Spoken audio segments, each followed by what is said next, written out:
ക്ഷേത്രത്തിലെ ജാതി വിവേചനത്തിൽ മനുഷ്യാവകാശ കമ്മീഷൻ സ്വമേധയാ കേസെടുത്തു.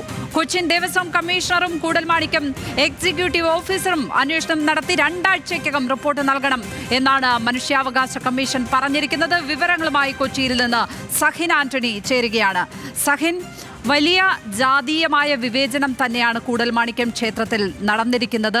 ഒരു ഈഴവ സമുദായത്തിൽപ്പെട്ട യുവാവിന് കഴക ജോലി ചെയ്യുവാനെത്തുമ്പോൾ അവിടെ നിന്നും തന്ത്രിമാർ കൂട്ടത്തോടെ മാറി നിൽക്കുന്നു, നിസ്സഹകരിക്കുന്നു. അദ്ദേഹത്തെ ജോലി ചെയ്യാൻ അനുവദിക്കുന്നില്ല.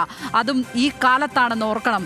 ഇങ്ങനെ ഒരു ജാതീയമായ വിവേചനം ഒരു യുവാവ്, വിദ്യാസമ്പന്നനായ ഒരു യുവാവ് നേരിടുന്നത്, അപ്പോൾ മനുഷ്യാവകാശ കമ്മീഷന്റെ വളരെ കൃത്യമായ ഇടപെടൽ എന്ന് തന്നെ നമുക്ക് കരുതാമല്ലേ?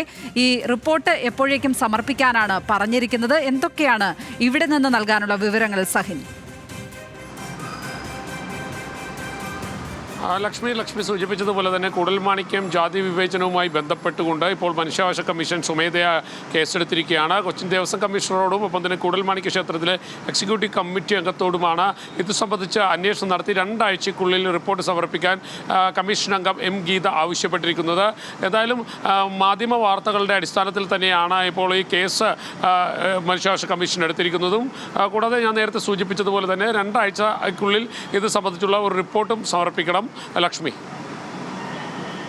സഹിൻ ആന്റണിയാണ് കൊച്ചിയിൽ നിന്നും വിവരങ്ങൾ പങ്കുവച്ചത്. കൂടൽമാണിക്യ ക്ഷേത്രത്തിലെ ജാതി വിവേചനത്തിൽ മനുഷ്യാവകാശ കമ്മീഷൻ സ്വമേധയാ കേസെടുത്തിരിക്കുന്നു. കൊച്ചിൻ ദേവസ്വം കമ്മീഷണറും കൂടൽമാണിക്യം എക്സിക്യൂട്ടീവ് ഓഫീസറും അന്വേഷണം നടത്തി 2 ആഴ്ചയ്ക്കകം റിപ്പോർട്ട് നൽകണം എന്നാണ് പറഞ്ഞിരിക്കുന്നത്. സഹിൻ ആന്റണിയാണ് കൊച്ചിയിൽ നിന്നും വിവരങ്ങൾ പങ്കുവച്ചത്.